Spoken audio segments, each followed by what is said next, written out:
నమస్తే, welcome to KNR news. నేను KV. ముందుగా హెడ్లైన్స్. ఎన్నికల సమయంలో మెగా డిఎస్సి పేరుతో నిరుద్యోగులను మోసం. టీడీపీ ఎమ్మెల్సీ వేపాడ చిరంజీవిరావు వెల్లడి.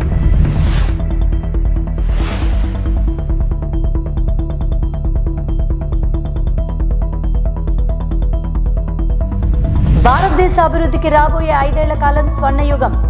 కేంద్ర ఆర్థిక శాఖ మంత్రి నిర్మలా సీతారామన్ స్పష్టం.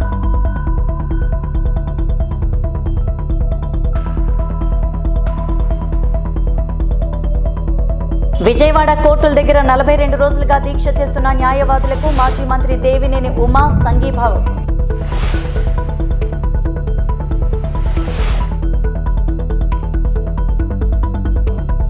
అభివృద్ధికి సంక్షేమానికి సీఎం జగన్మోహన్ రెడ్డి పెద్దపీట వేస్తున్నారని విశాఖ నగర మేయర్ గొలగాని హరివెంకట కుమారి అన్నారు.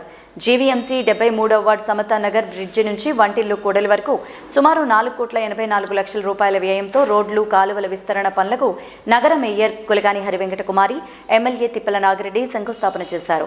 వార్డు కార్పొరేటర్ భూపతిరాజు సుజాత ఆధ్వర్యంలో జరిగిన ఈ కార్యక్రమంలో మేయర్ హరివెంకట కుమారి మాట్లాడుతూ జీవీఎంసీ పరిధిలోని అన్ని వార్డులను దశల వారీగా అభివృద్ధి చేస్తున్నామన్నారు. నగరం విస్తరిస్తున్న నేపథ్యంలో అందుకు తగ్గట్టు మౌలిక సదుపాయాలు కూడా కల్పిస్తున్నామని చెప్పారు. ఈ ప్రాంతంలోని సమస్యలను కార్పొరేటర్ సుజాత చెబుతూనే ఉన్నారని, ప్రజా అవసరాలు దృష్టిలో పెట్టుకుని నిధులు వెచ్చించినట్లు చెప్పారు. జిల్లాలో 73వ వార్డు ఆదర్శ వార్డుగా రూపుదిద్దుకుంటుందని తెలిపారు. కార్యక్రమంలో నియోజకవర్గ ఇన్ఛార్జి ఉరుకోటి చందు, పల్లా చిన్నతల్లి, వి రామకృష్ణరాజు, కేపీ నాయుడు, సత్యం తదితరులు పాల్గొన్నారు.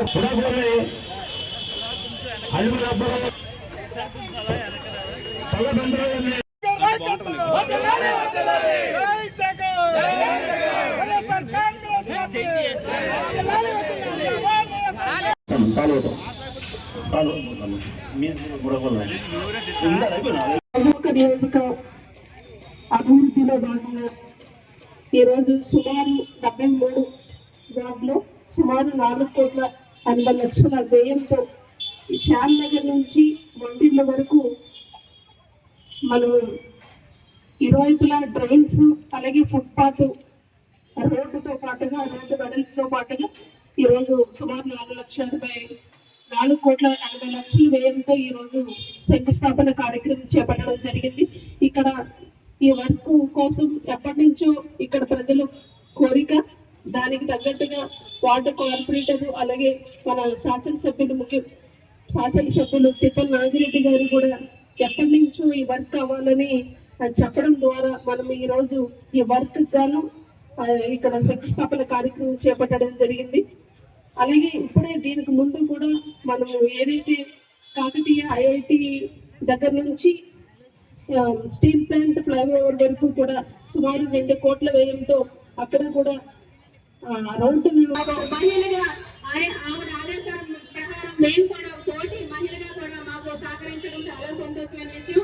4,80,00,000 వరకు అంటే వంకటి రోడ్డు ఈ రోజు మనకి 20 సంవత్సరాలుగా గాజోక నియోజకవర్గం వంటిల దగ్గర నుంచి ఎంతో మంది ఎమ్మెల్యేలు వచ్చారు, వెళ్ళిపోయారు. కానీ మనకు మొన్న ఇల్లు పట్టాలతో తీసుకుంటే ఇల్లు పట్టాలు అన్నది చాలా గాజోక నియోజకవర్గానికి ఇంపార్టెంట్. అది ఎందుకంటే గాజువాక అన్నది నియోజకవర్గంలో పేదవాళ్ళు ఎక్కువ. మనకి గాజోక నియోజకవర్గంలో అంటే వరుస కూలీలు అంటారు కదా, రోజు కూలి చేసుకున్న వాళ్ళు మనకి ఎక్కువ. ఎందుకంటే పక్క జిల్లాల నుంచి కూడా వచ్చి ఇక్కడ గాజోకలో నివసిస్తున్నారంటే మనకి కంపెనీలు ఎక్కువ కాబట్టి దానివల్ల నివసిస్తున్నారు. అనకాపల్లి జిల్లా అనకాపల్లి మా భూములకు రక్షణ కల్పించండి అంటూ పిసినిగాడి పంచాయతీలో బీఆర్టీ కాలనీ వద్ద మా భూములకు మస్తాన్ అనే భూ కబ్జాదారు నుంచి మా భూములకు రక్షణ కల్పించాలని భూములకు చెందిన హక్కుదారులు తమ ఆవేదన వ్యక్తం చేశారు. గురువారం వారి భూముల వద్ద జరిగిన విలేకరుల సమావేశంలో బాధితులు మంత్రి పీటర్ వైజ్మాన్, మంత్రి అప్పారావు తెలిపారు. ఈ సందర్భంగా వారిరువురు మాట్లాడారు. మేమంతా కసింకోటలో పూర్వం నుంచి ఉంటున్నామని, మా పెద్దలు మంత్రి సింహాచలం గాలి అప్పన్న, దిమ్మల సింహాచలం, శివలింగ వెంకటస్వామి ఇలా 24 కుటుంబాలు వారికి 1970లో కోడిగంటి గోవిందరావు శాసనసభ్యులుగా ఉన్న సమయంలో ఆయన మాకిచ్చిన భూములని అన్నారు. వాటికి సంబంధించిన పత్రాలు మీడియా ముందు చూపించారు. పిసినిగడ పంచాయతీ 363, 64, 65, 66 సర్వే నెంబర్లో ఉన్న 40 ఎకరాల భూముల్లో సరుగుడు జీడి, మామిడి వేసుకుని వాళ్లమని చెప్పారు. మా పెద్దల తర్వాత కూడా భూముల్లో అవే సాగు చేశామన్నారు. నేడు ల్యాండ్ ఫిల్లింగ్ నిమిత్తం భూమి మొత్తం చదును చేయాలని చెప్పడంతో ఆ మొక్కలు తొలగించామన్నారు. ఇప్పుడు ఈ భూమి మీద పలువురు తప్పుడు ఆరోపణలు చేస్తున్నారని, 40 ఎకరాలు ఉన్న ఈ భూమిని 80 ఎకరాలని చెబుతూ తప్పుడు అబద్ధపు ప్రచారాలు చేస్తున్నారంటూ ఆ భూములపై ఎవరికీ ఎటువంటి హక్కు లేదని మాదేన్ని తెలియజేస్తూ ధృవీకరణ పత్రాలన్నీ మా దగ్గరే ఉన్నాయని చెప్పారు. ముఖ్యంగా బీఆర్టీ కాలనీకి చెందిన మస్తాన్ ఒక జాన్లా వ్యవహరిస్తూ భూ కబ్జాలకు పాల్పడుతున్నారని చెప్పారు. అతని నుంచి మాకు రక్షణ కల్పించవలసిన అవసరం ఎంతైనా ఉందన్నారు. ఈ భూమిపై ఎటువంటి రాజకీయ పార్టీల ఒత్తిడి లేదని, దయచేసి తమకు తమ భూములకు రక్షణ కల్పించాలంటూ కోరారు. ఇందులో 24 మంది లబ్ధిదారులు అండి. వారసులు పెరిగారు. ఎవరెవరికి ఇక్కడ పట్టాలు ఇచ్చారు? ఇక్కడ మొత్తం అందరూ దళితులేనండి. బయట వాళ్ళు ఎవరు లేరు. బయట వాళ్ళు కావాలని మస్తాలని ఒక డాన్ వస్తున్నాడు. అతను కొంచెం ఎక్స్ట్రాలు చేస్తున్నాడు. అతనికి ఇక్కడ అతనికి ఇందులో సంబంధమే లేదు. ఇదంతా ఎస్సీ, కసింకోట ఎస్సీలకి సంబంధించింది ల్యాండ్. వస్తానని వ్యక్తి అక్కడే ఉంటాడు. ఆయన బీఆర్టీ కాలనీ దగ్గర ఉంటారు. ఏంటంటున్నారు ఆయన? కంప్లైంట్ పెడతాను, ఆర్టీ యాక్ట్ పెడతాను అని అంటున్నాడు అండి. పెట్టుకోమని చెప్పి ఆయన మీద ఆల్రెడీ మేము రూరల్ పోలీస్ స్టేషన్ కంప్లైంట్ ఇవ్వడం కూడా జరిగింది. కంప్లైంట్ చూసి ఆయన పారిపోతున్నాడు. ఇది మొత్తం ఎన్ని ఎకరాలండి? ఇది మొత్తం 48 ఎకరాలు. 40 ఎకరాలు. 80 ఎకరాలు ఇది సాగు చేశారు.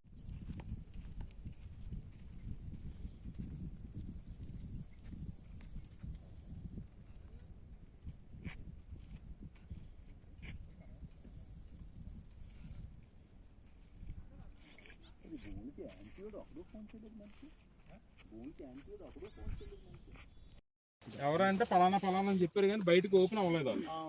వైసీపీ నాయకులకి ఎటువంటి సంబంధం లేదు సార్. శాంతి భద్రతలకు విఘాతం కలిగించే వారిపై చట్టపరమైన చర్యలు తీసుకోబడతాయని మైలవరం సీఐగా నూతనంగా బాధ్యతలు స్వీకరించిన కొత్తూరు కిషోర్ బాబు తెలిపారు. ఎన్టీఆర్ జిల్లా మైలవరం సీఐగా నూతన బాధ్యతలు చేపట్టిన కొత్తూరు కిషోర్ బాబు మీడియాతో మాట్లాడారు. తన దృష్టికి వచ్చిన ప్రతి ఫిర్యాదుపై స్పందిస్తానన్నారు. పూర్తి స్థాయిలో దర్యాప్తు చేసి చట్టపరమైన చర్యలు తీసుకుంటానని చెప్పారు. రోడ్డు ప్రమాదాలు జరగకుండా, సైబర్ క్రైమ్ జరగకుండా ప్రజలకు అవగాహన కల్పిస్తామన్నారు. రాబోయే ఎన్నికల్లో ప్రజాశాంతికి భంగం కలగకుండా చూస్తామని, తమ పరిధిలో ఉన్న రెడ్డిగూడెం, మైలవరం, జీ కొండూరు పోలీస్ స్టేషన్లను విజిట్ చేసి శాంతి భద్రతలకు విఘాతం కలగకుండా చూస్తామని హామీ ఇచ్చారు. ఏదైనా సరే ఫిర్యాదులు కావచ్చు, ఇష్యూస్ కావచ్చు, ఏదైనప్పటికీ కూడా ప్రతి దాని మీద యాజ్ పర్ లీగల్గా మేము స్పందించి వాటిని కంప్లీట్ చేయడానికి మా పరంగా, డిపార్ట్మెంట్ పరంగా కేసులు దర్యాప్తు కావచ్చు, వాటిలో స్పందించడం కావచ్చు, మేము సాయశక్తులా మీకు అందుబాటులో ఉంటాము.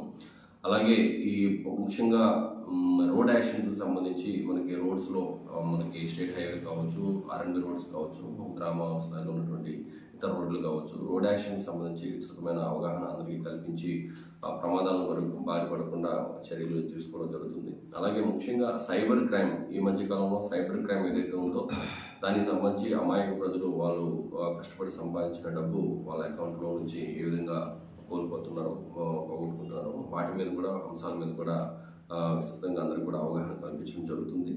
అలాగే చైల్డ్ రిలేటెడ్ ఇష్యూస్ మీద కావచ్చు, ఇతర అంశాల మీద కావచ్చు, అవన్నీ కూడా మా సర్కిల్కి సంబంధించి ఎస్ఐస్ కావచ్చు, సిబ్బంది అందరం కూడా అందుబాటులో ఉండి ప్రజలకి సేవలు అందించడానికి మేము రెడీ ఉన్నాము. అలాగే కమింగ్ ఎలక్షన్స్ దగ్గరలో ఉన్న సందర్భంలో ప్రజాశాంతికి భంగం కలగకుండా ఫ్రీ అండ్ ఫెయిర్ మేనర్లో ఎలక్షన్స్ జరిగేటట్టు ప్రత్యేకంగా కావాల్సిన అన్ని చర్యలు మేము మా గౌరవనీయ సిపి గారి ఆధ్వర్యంలో, మా ఆఫీస్ ఆధ్వర్యంలో అన్ని కూడా డైరెక్షన్స్లో మేము నిర్వర్తించడం జరుగుతుంది. దానికి సంబంధించి ప్రతి గ్రామంలోనూ పోలింగ్ స్టేషన్ లొకేషన్ పరిధికి సంబంధించి ప్రతి ఏరియాలను విస్తృతంగా విజిట్ చేసి అక్కడ ఉన్న సమస్యల పట్ల కావచ్చు, లేకపోతే అక్కడ ఉన్న ఇబ్బందికరమైన విషయాలు కావచ్చు, వాటన్నిటిపై సమగ్రంగా మేము రివ్యూ చేసుకుని వాటన్నిటిని కూడా క్లియర్ చేసుకుని మంచిగా ఎలక్షన్స్ జరిగేటట్టు చర్యలు తీసుకోవడం జరుగుతుంది. శాంతి భద్రతలకు విఘాతం కల్పించే వారిపై మీరు ముందస్తుగా తీసుకునే జాగ్రత్తలు, చర్యలు సార్?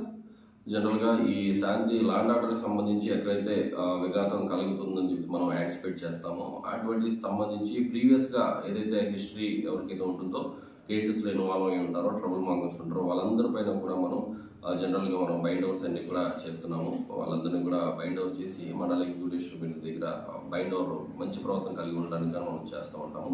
ఆ విధంగా అన్ని చర్యలు, ప్రివెంటివ్ మెజర్స్ అన్ని కూడా తీసుకుని ప్రజాశాంతికి ఎటువంటి భంగం కలగకుండా మంచి వాతావరణంలో ఎలక్షన్స్ జరిగేటట్టు రొటీన్లో కూడా సమాజంలో ఎక్కడ ట్రాఫిక్ సమస్యలు కావచ్చు, లేకపోతే ఇతర సమస్యలు కావచ్చు, నా దృష్టికి వచ్చిన ఏదైనప్పటికీ కూడా నేను ఖచ్చితంగా వాటిని అడ్రస్ చేసి మంచిగా సర్వీస్ ఓరియంటెడ్గా అందరం కలిసి పనిచేసి మంచి సొసైటీలో మంచిగా అందరికీ ఉపయోగపడేలా చేయాలని ఆశిస్తున్నాం.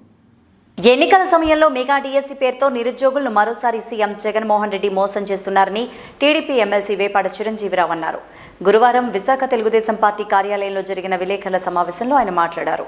ఇంకో 3 వారాల్లో ఎలక్షన్ షెడ్యూల్ నోటిఫికేషన్ వస్తున్న సమయంలో డిఎస్సీ అంటూ చెప్పి నిరుద్యోగులను మోసం చేస్తున్నారన్నారు. మెగా డిఎస్సీ ఇస్తామని చెప్పి దగా చేశారని, నిరుద్యోగులను మోసం చేసే రీతిలో 6,100 ఉద్యోగాలు భర్తీ చేస్తామని మంత్రి మండలి నిర్ణయించడం ఎంతవరకు న్యాయమంటూ ప్రశ్నించారు.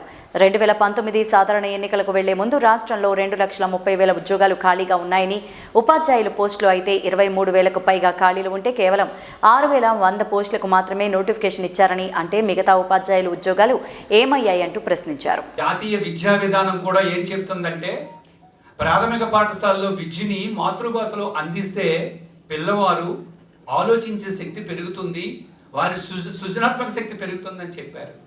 కానీ ఈరోజు ఆంధ్రప్రదేశ్ రాష్ట్రంలో తెలుగు మీడియంను పూర్తిగా రద్దు చేయడం వల్ల ఉపాధ్యాయ పోస్టులు పూర్తిగా కొరబడ్డాయి, రద్దు చేయబడ్డాయి.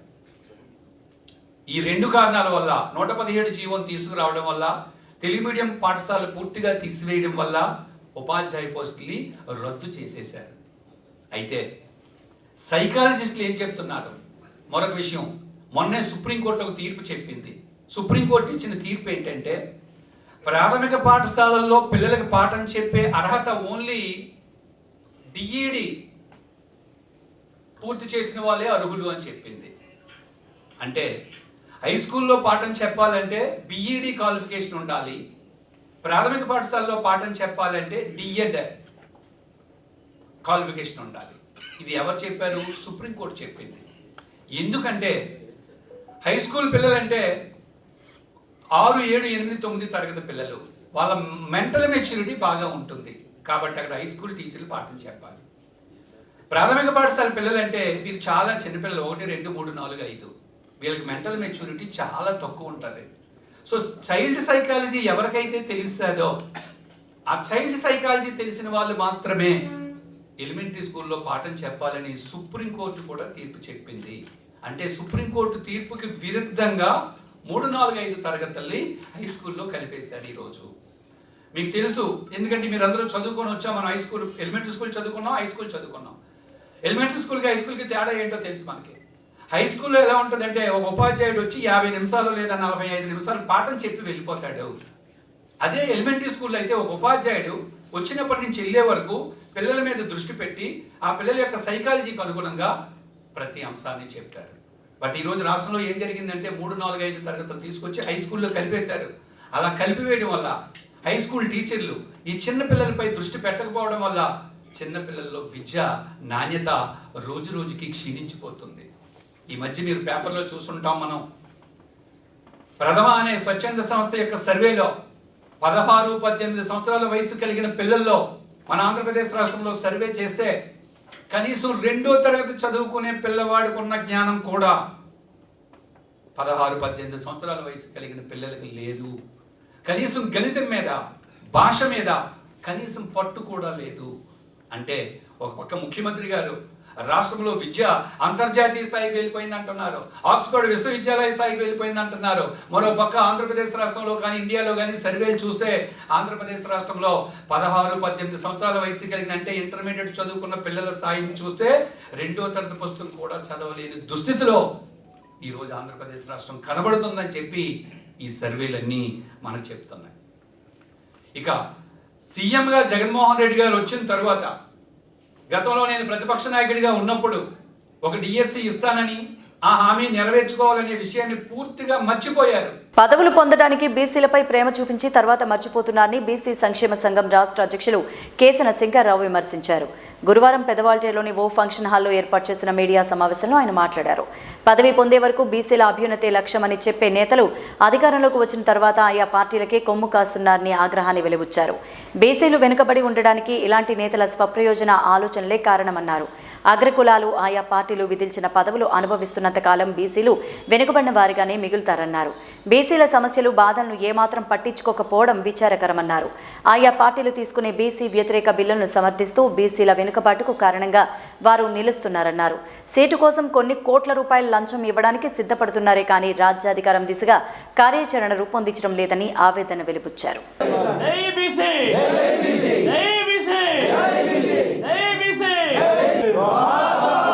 महात्मा ज्योतिराव फुले, जोहार डॉक्टर बी.आर. अंबेडकर, जोहार डॉक्टर बी.आर. अंबेडकर. మనకి స్వాతంత్రం వచ్చి 75 సంవత్సరాలు దాటిన తర్వాత కూడా కేవలంగా పదవులు పొందటాకే బీసీలు ఆయా రాజకీయ పార్టీల్లో ఉన్నవారు ఎనలేని ప్రేమని పొందాలని చూస్తూ ఉన్నారు. వివిధ రాజకీయ పార్టీల్లో వాళ్ళకి అవమానం జరిపినప్పుడు బీసీల ఐక్యత గురించి మాట్లాడుతూ ఉన్నారు. అంటే వాళ్ళు పదవిలో ఉన్నప్పుడు ఏం మాట్లాడకుండా పదవి పోయిన తర్వాత బీసీల ఐక్యత గురించి మాట్లాడుతూ ఉన్నారు. అది బీసీ ఐక్యతకి వీళ్ళు ఏ రకమైనటువంటి చిత్తశుద్ధి అనేది మనందరూ కూడా అర్థమవుతూ ఉంది. వీళ్ళకి అందరూ కూడా కనువిప్పు కలగాలి అంటే బానిస బతుకుని మనం విడనాడాలి. ఈ రాజకీయ పార్టీలకి తగినటువంటి రీతిలో బుద్ధి చెప్పే విధంగా మనందరూ కూడా దేశ జనాభాలో అత్యధిక సంఖ్యాకులైనటువంటి బలహీన బడుగు వర్గాల వారు బీసీలు, ఎస్సీలు, ఎస్టీలు, మైనార్టీస్లన్నీ కూడా కలుపుకుని మనం ఒక రాజ్యాధికారం సాధించటానికి, ఆత్మగౌరవాన్ని కాపాడుకోవటానికి రాజ్యాధికారమే అంతిమ లక్ష్యంగా ఆనాడు పూలే అంబేద్కర్ ఏదైతే చెప్పారో దాన్ని తూచా తప్పకుండా అనుసరించకపోవటం అనేది మనం చేసుకున్నటువంటి పరిస్థితి మనకు అర్థమవుతూ ఉంది. బీసీ నాయకులు వివిధ రాజకీయ పార్టీల్లో ఉంటున్నారు. ఆ రాజకీయ పార్టీల్లో వాళ్ళకు పదవి రాకపోతేనో లేకపోతే వాళ్ళకి ఏదైనా అక్కడ అవమానాలు జరిగితేనో బయటకు వచ్చి మాకు బీసీలకు అవమానం జరుగుతుందని చెప్పేటువంటి విషయాన్ని మాట్లాడుతూ ఉన్నారు. విశాఖలోని పర్యాటక ప్రాజెక్టులను ప్రైవేటుకు ఇచ్చే విషయంలో ఆగమేఘాలపై పిలిచిన టెండర్లపై ఏకంగా పర్యాటక శాఖ కమిటీలోని బోర్డు సభ్యులు అభ్యంతరం తెలిపినా ఏమాత్రం పట్టించుకోకపోవడం లేదని జనసేన కార్పొరేటర్ పీతల మూర్తి యాదవ్ ఆరోపించారు. గురువారం విశాఖ పౌర గ్రంథాలయంలో ఏర్పాటు చేసిన విలేకరుల సమావేశంలో ఆయన మాట్లాడారు. జగన్ ప్రభుత్వం ఆధ్యాత్మిక ప్రాంతాలుగా ఉన్న కొండలను సైతం అసాంఘిక కార్యకలాపాలకు వాడుతున్నారని, ఇది సరికాదని, వీటిని రక్షించేందుకు జనసేన ప్రభుత్వం నిరంతరం పోరాటం చేస్తుందన్నారు.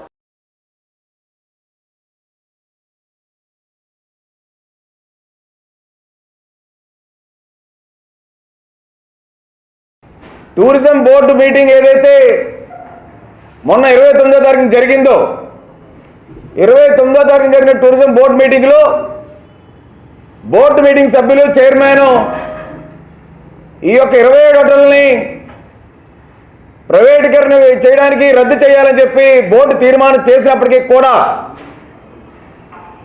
ఏపీ టూరిజం ఎండీ కానీ, రాష్ట్ర ప్రభుత్వం కానీ, ముఖ్యమంత్రి కానీ, టూరిజం మంత్రి రోజా కానీ ఇప్పటి వరకు సాక్షాత్తు బోర్డు మెంబర్లే దీంట్లో పెద్ద ఎత్తున అవినీతి కూరుకుపోయి ఉంది. దీంట్లో లోపభూయిష్టంగా ఉంది. ఆగమేఘాల మీద 3 రోజుల్లో టెండర్ పిలవడం ఏంటని సాక్షాత్తు బోర్డు మెంబర్లే వాళ్ళ మీటింగ్లో కూడా విమర్శించి రద్దు చేయాలని ప్రతిపాదిస్తే ఈవాటి వరకు రాష్ట్ర ప్రభుత్వం జగన్మోహన్ రెడ్డి మరి తైతక్కలాడేటువంటి మంత్రి రోజా ఎందుకు ఆ టెండర్ని రద్దు చేసినట్టు ప్రకటించడం లేదు? సాక్షాత్తు కైలాసగిరి కొండ మీద దీర్ఘకాలానికి రిక్వెస్ట్ ఫర్ ప్రపోజల్ని ప్రభుత్వం కాల్ఫర్ చేసింది ఏపీ టూరిజం ముసుగులో. అంటే తిను, తాగు, తందనాలాడు. సాక్షాత్తు ఆధ్యాత్మికత చెందినటువంటి కైలాసగిరి కొండ, శివపార్వతులు ఉండేటువంటి కొండది. దాని మీద తినడానికి, తాగడానికి, తైతక్కలాడడానికి, అసాంఘిక కార్యకలాపాలకి చోటు ఇవ్వడానికి ఇవాళ టూరిజం ముసుగులో వీళ్ళు కైలాసగిరిని ప్రైవేట్ వ్యక్తులు కట్టబెట్టేటువంటి కార్యక్రమం రాష్ట్ర ప్రభుత్వం చేస్తుంది. జగన్మోహన్ రెడ్డి ప్రభుత్వానికి కైలాసగిరి కొండలు, ఋషికొండలు, ఆధ్యాత్మిక ప్రాంతాలు ఇవన్నీ కూడా బౌద్ధ మతాలు చెందినటువంటి బౌద్ధరామం కొండ, ఇవన్నీ తొట్లకొండ, ప్రాచీన చరిత్ర కలిగినటువంటి కొండల్ని, ఆధ్యాత్మిక ప్రాంతాలని అసాంఘిక కార్యకలాపాలకి వేదికగా వైఎస్ఆర్సీపీ ప్రభుత్వం ఏదైతే చేస్తూ ఉందో ఖచ్చితంగా జనసేన పార్టీ దీనిపైన పోరాడుతూ ఉంది. విశాఖలో తాటిపూడి రిజర్వాయర్ సార్వత్రిక ఎన్నికల ప్రక్రియ ప్రారంభమవుతున్న నేపథ్యంలో బీజేపీ అధిష్టానం అన్ని ఏర్పాట్లు చేస్తుందని, దీనిలో భాగంగా పార్లమెంట్ బీజేపీ కార్యాలయాలను ప్రారంభించినట్లు బీజేపీ మాజీ ఎమ్మెల్యే విష్ణుకుమార్ రాజు అన్నారు. నగరంలోని పెదవాల్టేర్లోని బీజేపీ పార్లమెంట్ కార్యాలయం ప్రారంభించిన అనంతరం ఆయన మీడియాతో మాట్లాడారు. సీఎం జగన్మోహన్ రెడ్డి త్వరలోనే ప్రజా కోర్టులో ప్రజలకు సమాధానం చెప్పాల్సిన అవసరం ఎంతైనా ఉందన్నారు. జగన్ ఇచ్చిన హామీలు అమలుకు ఏ విధంగా చేశారో ప్రజలకు తెలియాలని, అన్ని వర్గాలను నమ్మించి మోసం చేశారని త్వరలోనే తగిన బుద్ధి చెప్తామన్నారు. ఈ సమావేశంలో పార్టీ నగర అధ్యక్షులు మేడపాటి రవీంద్ర తదితరులు పాల్గొన్నారు. మరిన్ని విషయాలు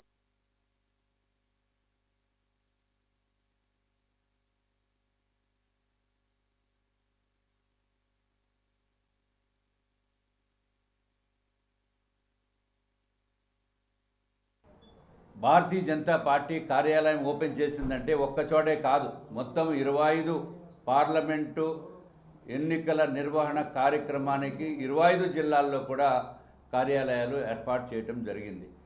ఇది ఎప్పుడైతే ఏర్పాటు చేయడం జరిగిందో ఇంక జగన్మోహన్ రెడ్డి గారికి టైం దగ్గర పడింది.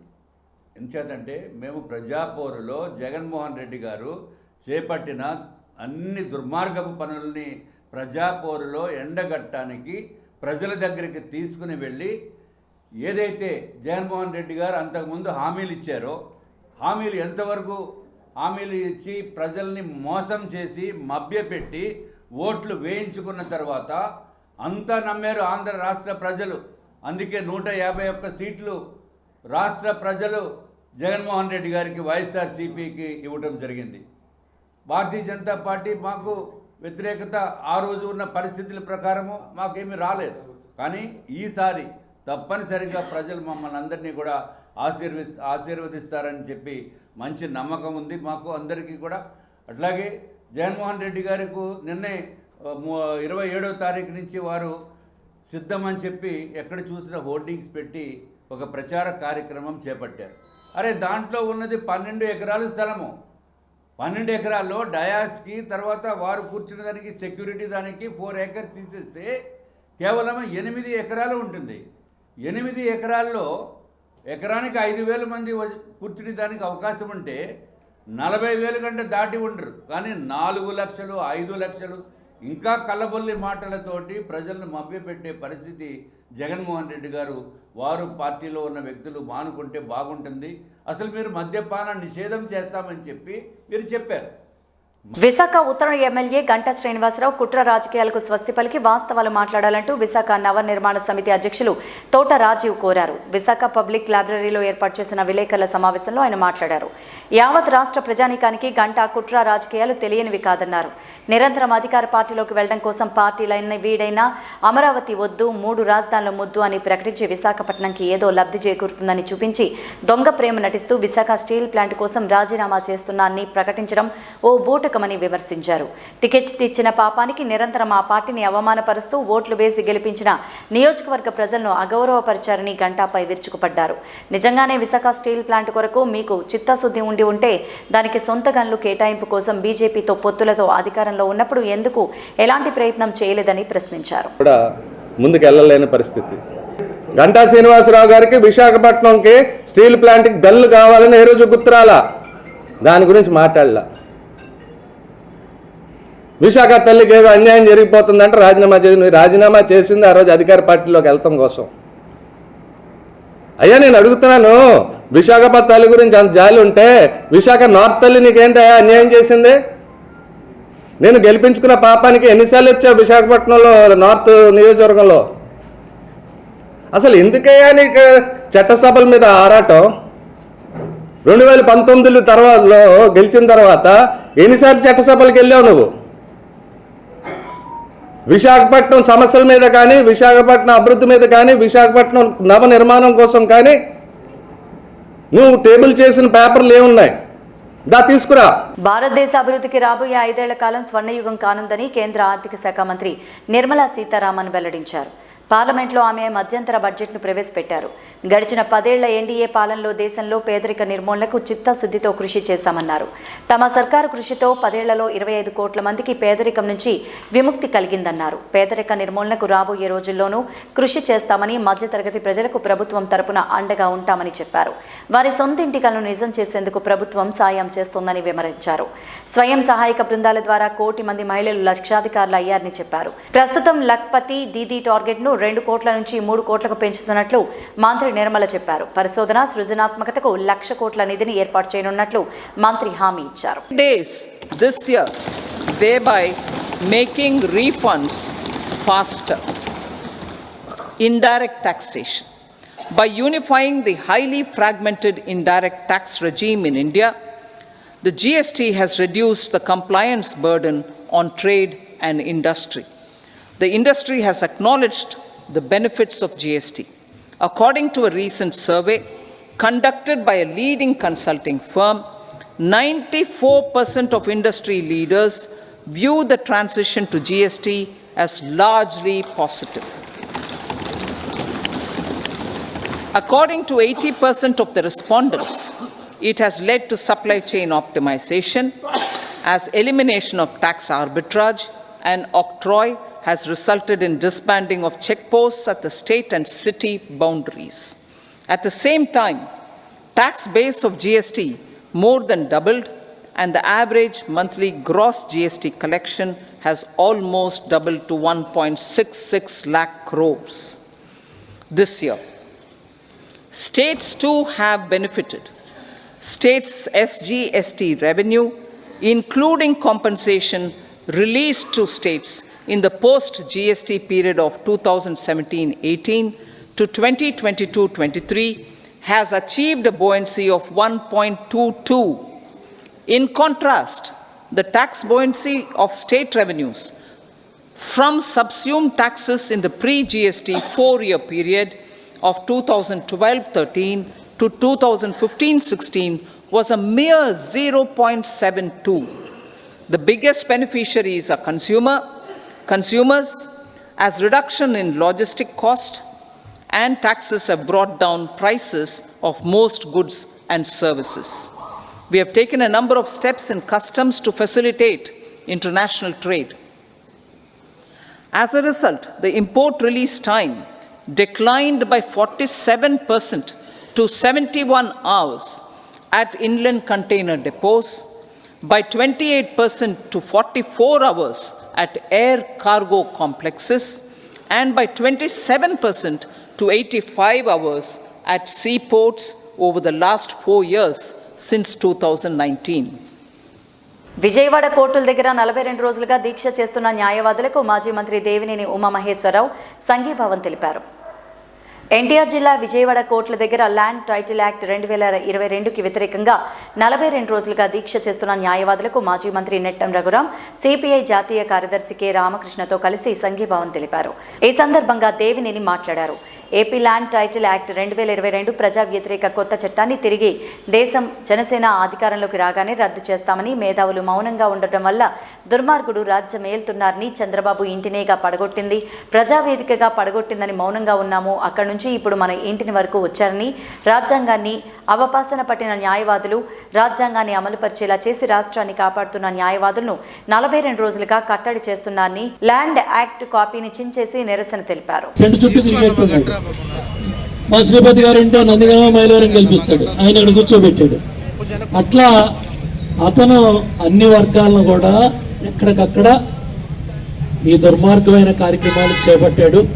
తప్పకుండా ప్రజా వ్యతిరేక కొత్త చట్టం ఏదైతే వచ్చిందో act 27/2023, AP land titling act 2022, AP భూ హక్కుల చట్టం 2022ని తెలుగుదేశం జనసేన ప్రభుత్వం అధికారంలో రాగానే రద్దు చేయబడుతుంది.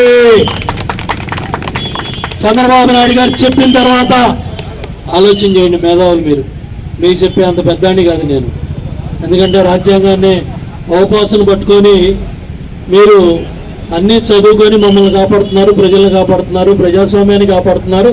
రాజ్యాంగాన్ని కాపాడుతున్నారు. రాజారెడ్డి రాజ్యాంగం నడుస్తూ ఉంది. ట్రాప్ లో పడద్దు. కాబోయే ముఖ్యమంత్రి చెప్పాడు. లోకేష్ బాబు చెప్పినప్పుడు చంద్రబాబు నాయుడు చెప్పాడా అన్నారమ్మా మేధావులు. ఏందమ్మా పార్టీ ప్రధానంగా మీరు కూడా మీ నల్లకోట్లన్నీ కూడా ప్రజల్లోకి వస్తే అది ప్రజల్లో పెద్ద ఉద్యమం అవుతుంది, ప్రజల్లో చైతన్యం అవుతుంది. ఈ ల్యాండ్ టైటిలింగ్ యాక్ట్ ని భూమిలో పాతి పెడదాం. ఇవే బులెటిన్ అప్డేట్స్. నమస్తే.